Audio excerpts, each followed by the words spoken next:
परिचय। यह शरद ऋतु की एक सुहानी शाम है। रश्मि अपने बगीचे में टहल रही है। अचानक वह अपने दाहिने गाल पर कुछ चुभन सी महसूस करती है।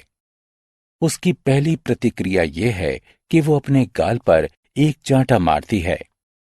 जैसे ही वो हाथ हटाती है तो उसे एक मधुमक्खी जमीन पर मरी हुई मिलती है। रश्मि को बहुत ज्यादा दर्द हो रहा है। वह डॉक्टर के पास चिकित्सीय सहायता लेने के लिए भागती है। अभी आपने बाहरी प्रभाव के लिए रश्मि की पहली प्रतिक्रिया देखी। इस अध्याय में आप सजीव वस्तुओं तथा उनकी विशेषताओं के बारे में और अधिक जानेंगे। आओ सीखें। सजीव व निर्जीव वस्तुओं के बीच अंतर करना। श्वसन, वृद्धि, उद्दीपन और प्रतिक्रिया, जनन और प्रकाश संश्लेषण को परिभाषित करना। शाकाहारी, मांसाहारी तथा सर्वाहारी के बीच अंतर करना। सजीव वस्तुएं। सजीव वस्तुएं निम्न क्रिया करती हैं: सांस लेना, गति, वृद्धि और जनन। सजीव वस्तुओं में संवेदना होती है। वे भोजन खाते हैं और व्यर्थ पदार्थों को निकाल देते हैं। निर्जीव वस्तुएं। निर्जीव वस्तुएं निम्न क्रियाएं नहीं करती हैं: सांस लेना, वृद्धि और जनन। उनमें संवेदना भी नहीं होती है। कुछ निर्जीव वस्तुएं प्राकृतिक होती हैं। उदाहरण के लिए पत्थर, सोना आदि।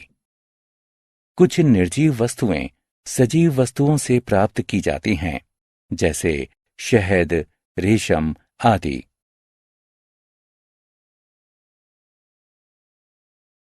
सांस लेना। सभी सजीव वस्तुएं सांस लेती हैं। सांस लेने की प्रक्रिया में दो चरण पाए जाते हैं: ऑक्सीजन युक्त वायु को शरीर में ग्रहण करना अंतःश्वसन कहलाता है। कार्बन डाइऑक्साइड युक्त वायु को शरीर से त्यागना बाह्य श्वसन कहलाता है। श्वसन। भोजन से हमें ऊर्जा प्राप्त होती है।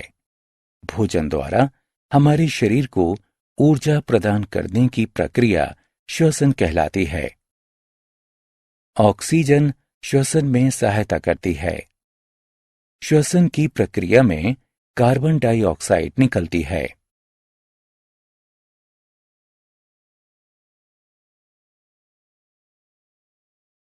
वृद्धि। समय के साथ साथ सभी सजीव वस्तुएं बढ़ती हैं। कुछ सजीव वस्तुएं समय के साथ तेजी से तथा ज्यादा बढ़ती हैं।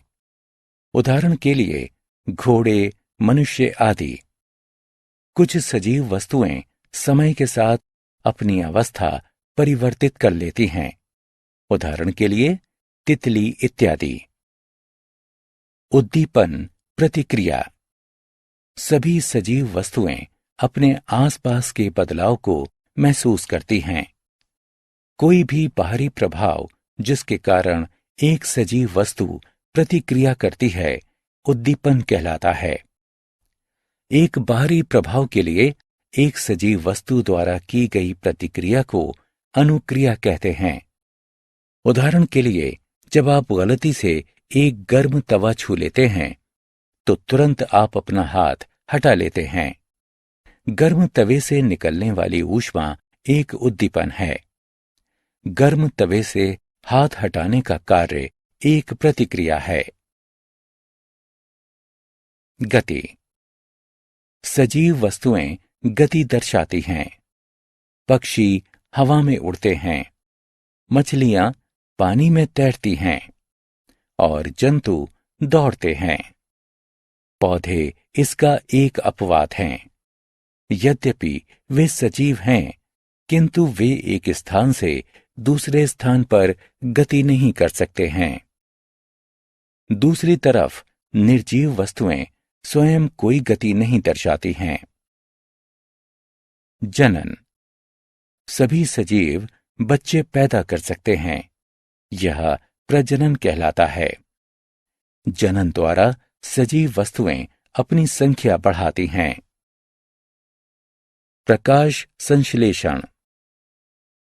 एक प्रक्रिया के माध्यम से पौधे अपना भोजन पत्तियों द्वारा बनाते हैं, जो कि प्रकाश संश्लेषण कहलाती है। सूर्य के प्रकाश में पौधों की पत्तियां वायु से कार्बन डाइऑक्साइड तथा जड़ों से पानी लेकर उसे भोजन में बदल देती हैं। प्रकाश संश्लेषण के दौरान ऑक्सीजन निकलती है। भोजन के स्रोत। कुछ जंतु अपना भोजन पेड़ पौधों से प्राप्त करते हैं। वे शाकाहारी कहलाते हैं। गाय और हाथी शाकाहारी के उदाहरण हैं। कुछ जंतु जीवित रहने के लिए अन्य जंतुओं को मारते और उन्हें खाते हैं। वे मांसाहारी कहलाते हैं। चीता मांसाहारी का एक उदाहरण है। कुछ जंतु पेड़ पौधों तथा जंतुओं दोनों से ही अपना भोजन प्राप्त करते हैं। वे सर्वाहारी कहलाते हैं। भालू और मनुष्य सर्वाहारी के उदाहरण हैं। हमने क्या चर्चा की? सजीव वस्तुएं सांस लेती हैं तथा गति, विकास एवं जनन करती हैं। सजीवों में भोजन द्वारा ऊर्जा प्राप्त करने की प्रक्रिया को श्वसन कहते हैं। प्रकाश संश्लेषण की क्रिया द्वारा पेड़ पौधे अपना भोजन पत्तियों से बनाते हैं। सजीव वस्तुएं बाह्य उद्दीपन के प्रति प्रतिक्रिया करती हैं। जनन के द्वारा सजीव अपनी संख्या बढ़ाते हैं।